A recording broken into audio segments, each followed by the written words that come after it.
Hey, what's up everybody? This is Spook, and I'm going to be giving my official Cyberpunk review of Altered Carbon, the new Netflix original series. As I mentioned on Twitter, I said I was going to binge it, and I have watched the first 3 episodes of it, and I didn't realize how long it is, so I'm gonna be breaking this review down into sections. I think on Twitter I said I hope I can give it 5 crying Rutger Hauers out of 5 on the Cyberpunk scale.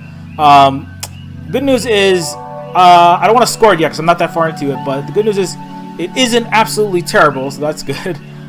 It's not absolutely mind-blowing either, so it's not completely lost in time like Tears in Rain. Although, I don't think it's quite at the level of Blade Runner. It's got an original style, although obviously it does borrow a lot from Blade Runner.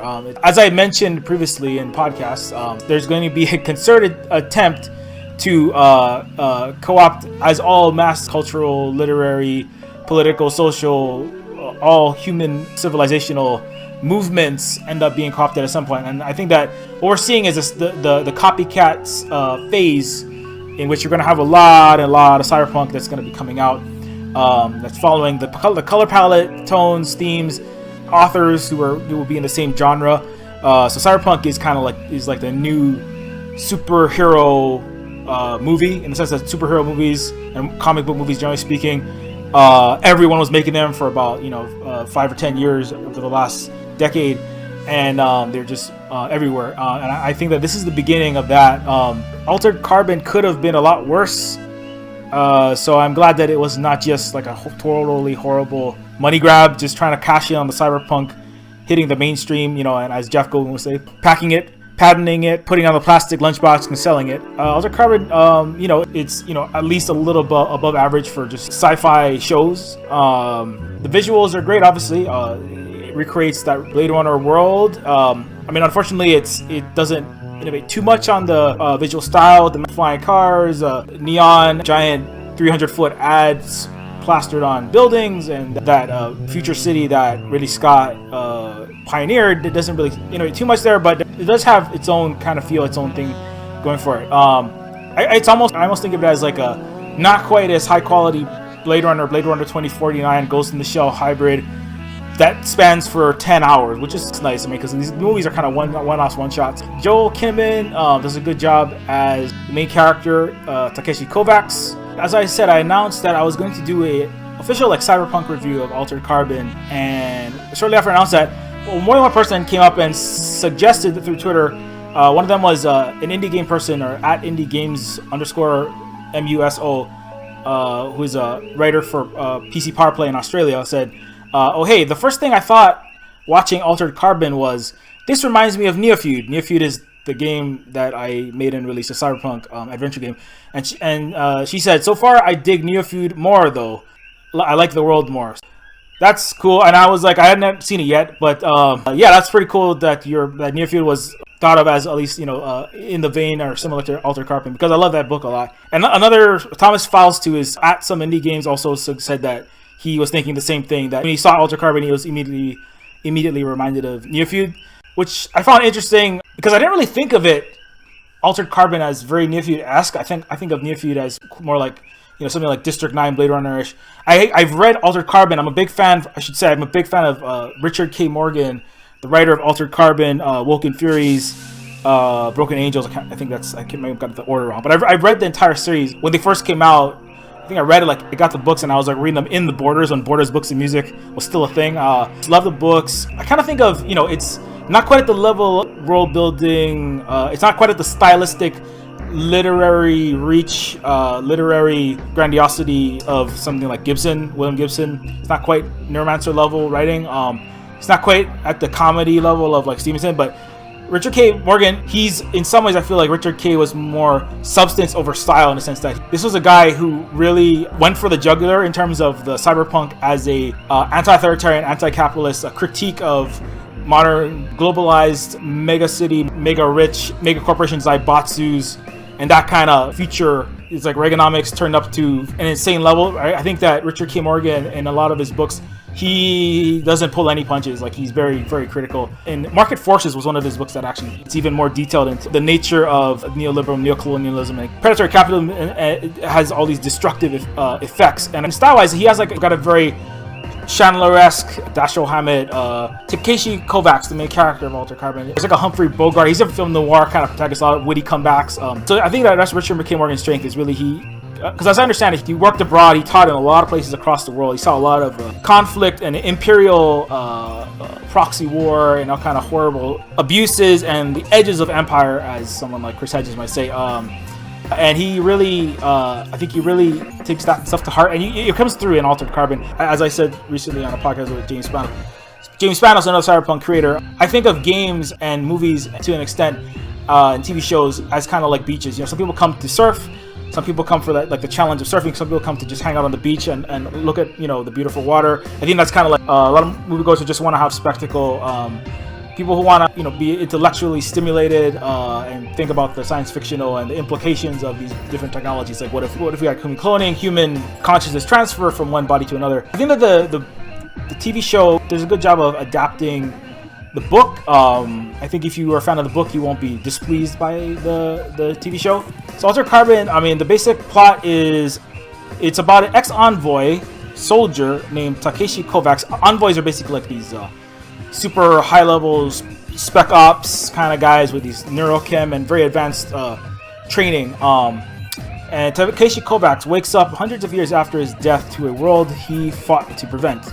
He's largely played this season by Joel Kinnaman, Suicide Squad, RoboCop, because Altered Carbon takes place in a world where the human consciousness has become digitized and bodies called sleeves are interchangeable.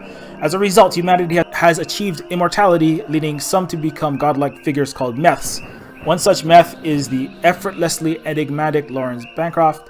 I'm reading from IO9 site right now. Played by Rome's James Purefoy, who hires Kovacs to solve the murder of one of his sleeves. Kovacs' investigation leads to a conspiracy that threatens to shatter the world Meth spent centuries creating, as well as destroy Kovacs himself. It's Kovacs. It's Polish. Yeah, so that's kind of the overall summary of it. So it's a sci-fi. It's very cyberpunk. It has a lot of Gibsonian, Sterling, Stevensonian. There's like a lot of the things that come from cyberpunk, but it was in the post-cyberpunk era. I think it was the early noughties. Well, it kind of pushes in another direction. It's also an intergalactic. There's colonization of other star systems in this series, and part of the plot is that this technology called needle casting, which is a way of sending basically instantaneously information long distances, like light years, is used in conjunction with this sleeving technology, in which you have these bodies that can be grown and then have anyone's consciousness uploaded into it through the stacks, basically in order to colonize planets. So you could train people for colonization, or instead of flying someone's physical body across space, you just send the ship there with the robots accepted to terraform, and once the planet's ready, you just build bodies on that other planet, and then you could needle cast information and data that containing the consciousness pattern of whoever you want, like let's say the scientist or the envoy, or whatever, the person you want to have colonize that planet. So that is a thing that comes up later on in the series. Something that people have said is Altered Carbon is a Netflix Game of Thrones or a Blade Runner knockoff. I don't know. They're definitely attempting to try to make another big flagship hit that's going to draw in the big crowds. I don't know if they're going to succeed in that. It's not. I don't know if it's at the level of Game of Thrones. Blade Runner knockoff. I mean, obviously it looks Blade Runner-ish, but I mean, like, to be totally honest, I don't expect a lot from like large scale budgets that have more than more than 5 or 6 zeros in them. If anything that comes out of that is remotely cyberpunk or does any justice to the original intents, or to Ridley Scott, to William Gibson, to all the people I just mentioned, that it does anything interesting intellectually, it pushes anything forward, is kind of like a victory. Like, I think they kind of have a handicap because of the level of lowest common denominator crowd pleasing of basically most of the planet they're going to have to do to try to make their money back, and for a lot of reasons. So the fact that it's not just absolutely garbage, kind of like the way that Blade Runner 2049 was just not absolute horrible worthless cash cow taking a shit on Ridley Scott's IP. I'm glad that it wasn't, and I'm really glad that it wasn't. So I'm really glad that Altered Carbon is not just the end, and it's basically turning Cyberpunk into just a total joke. And it's not turning Cyberpunk into just flying cars, giant, vaguely Asian neon city with really tall skyscrapers, and people in trench coats walking in the rain, breaking through holographic glass, femme fatales, really rich people with lots of expensive wood and fancy chandeliers sending cops on missions. So I'm glad it's not just reduced to that and no depth.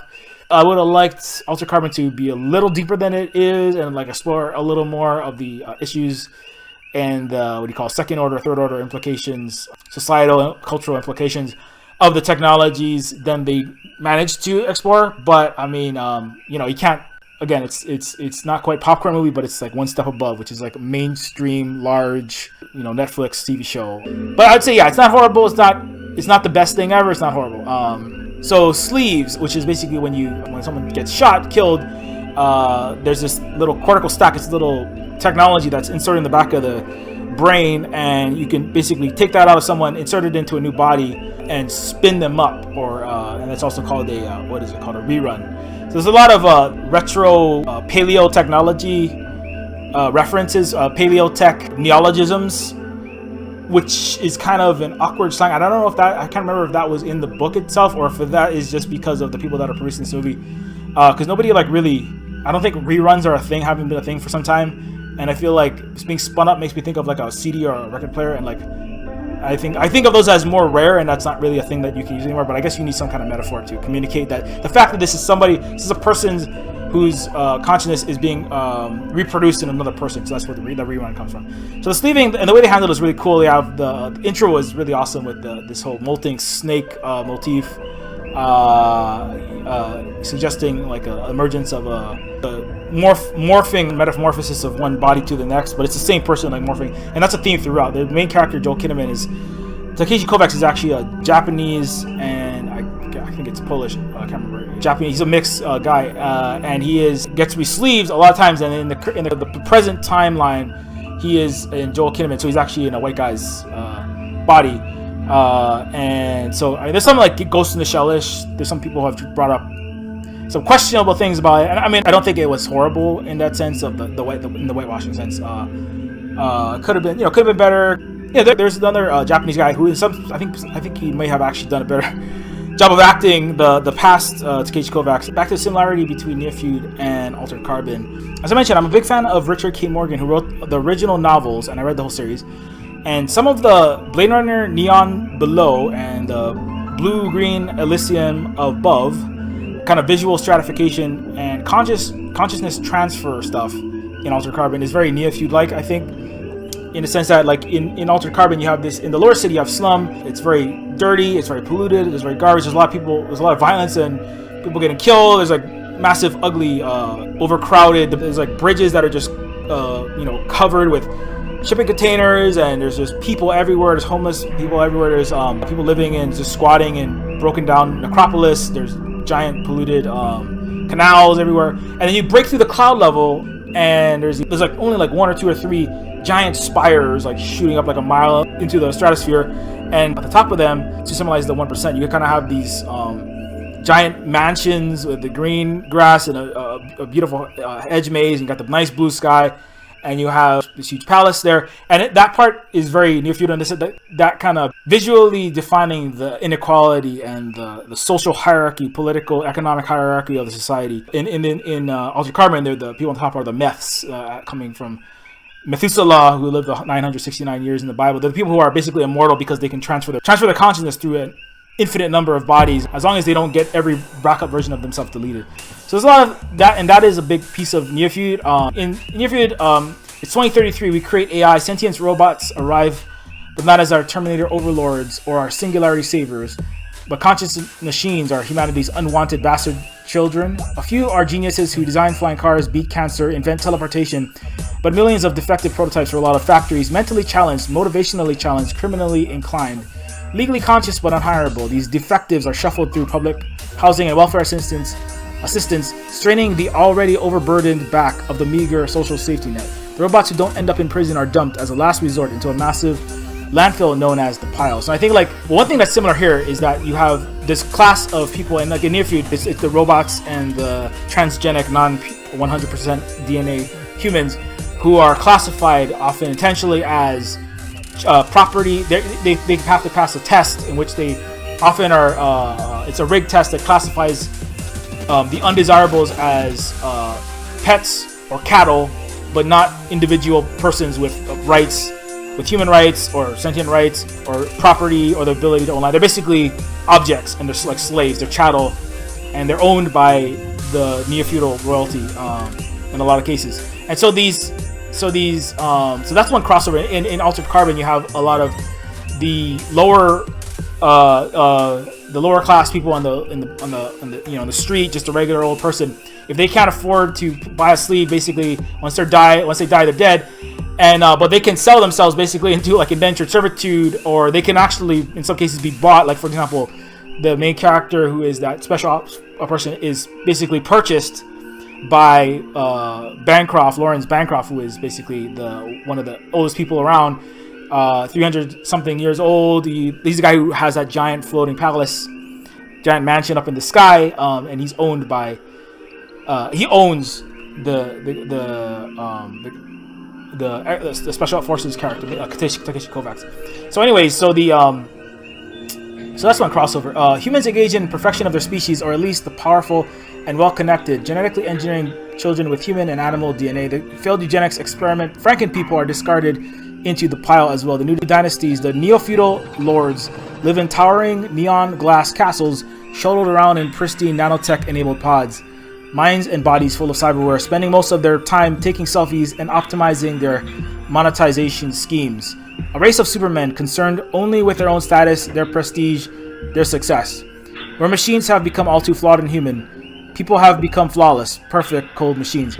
So like I think that this is really where the Altered Carbon, this is where a lot of that's the biggest crossover, the biggest similarities between the two.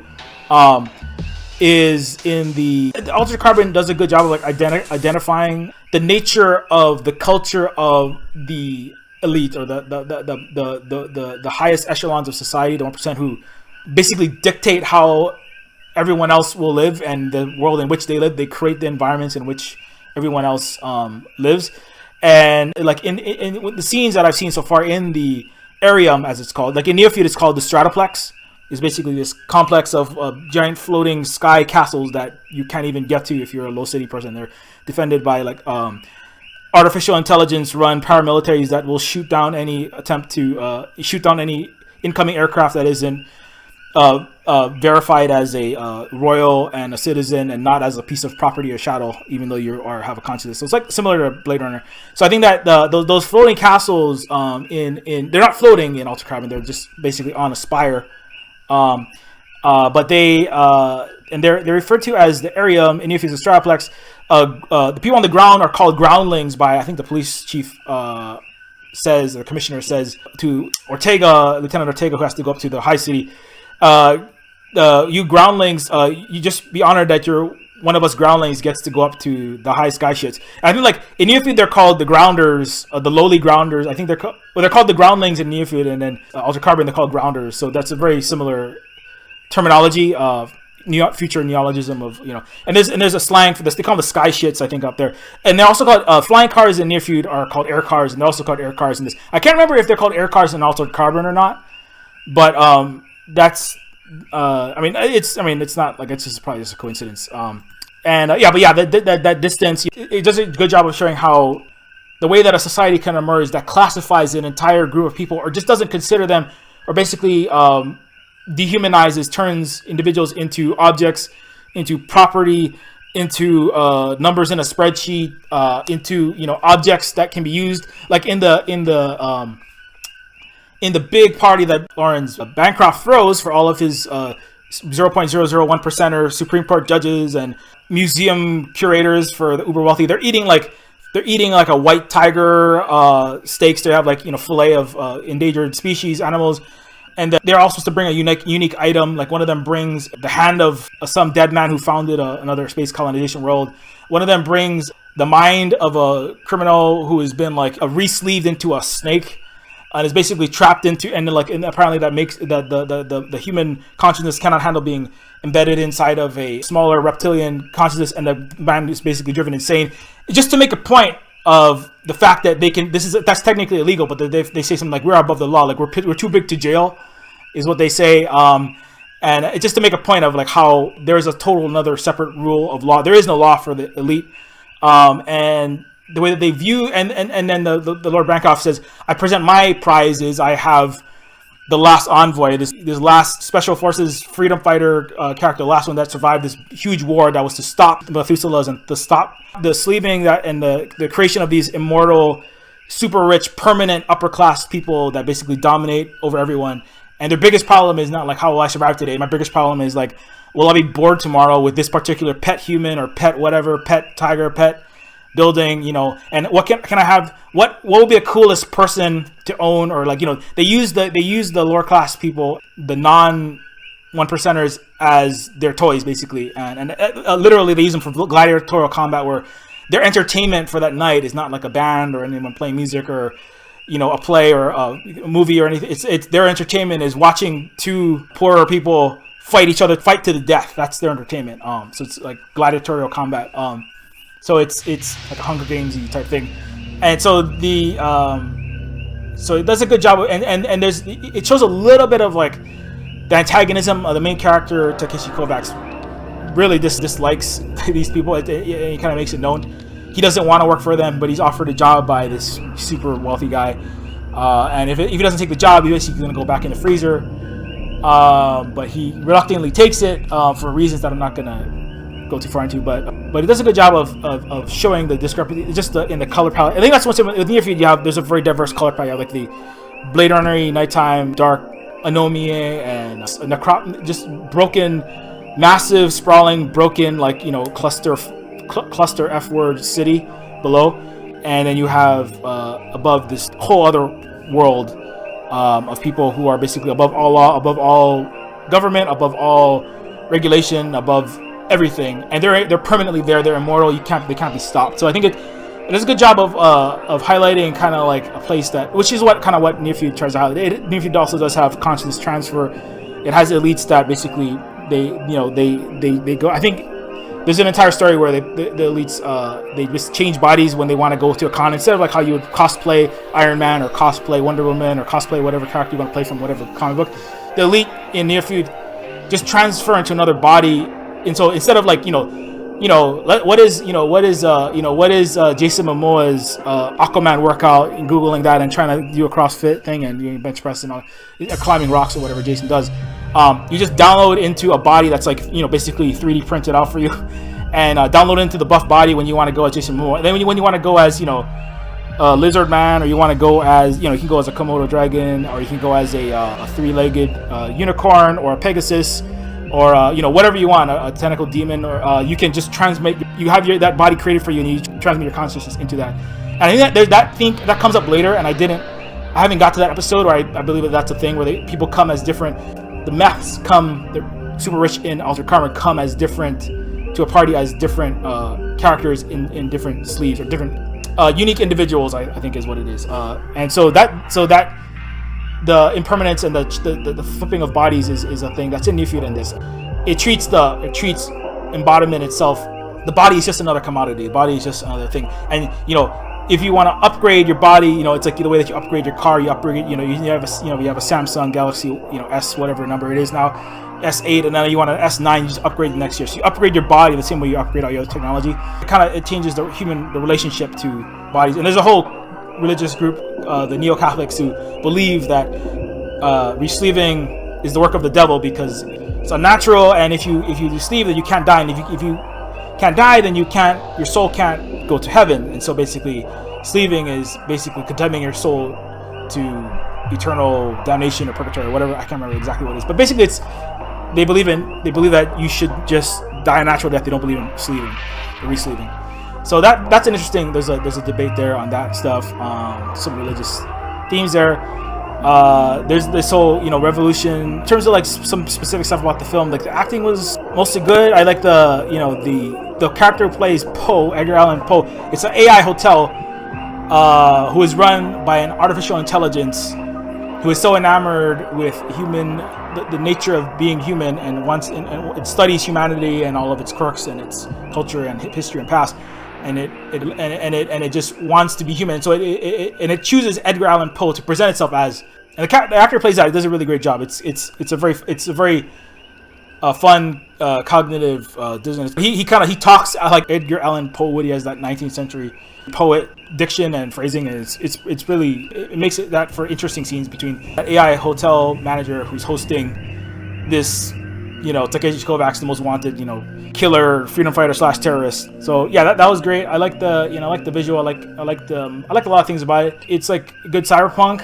It's not gonna blow the socks off of everyone on the planet, and everybody's gonna like see daylight, and it's gonna invent a whole new genre. Like it's not quite at the level of Blade Runner. So I'll say, I give Altered Carbon. I don't want to rate it yet because I'm not that far through it. It's not gonna get 0 crying Rucker Howers out of 5. So that's the score for Altered Carbon so far. Anyway, so thanks for watching this. I'm gonna try to do some more of these. We'll see how things go. All right, Silver Spook signing out.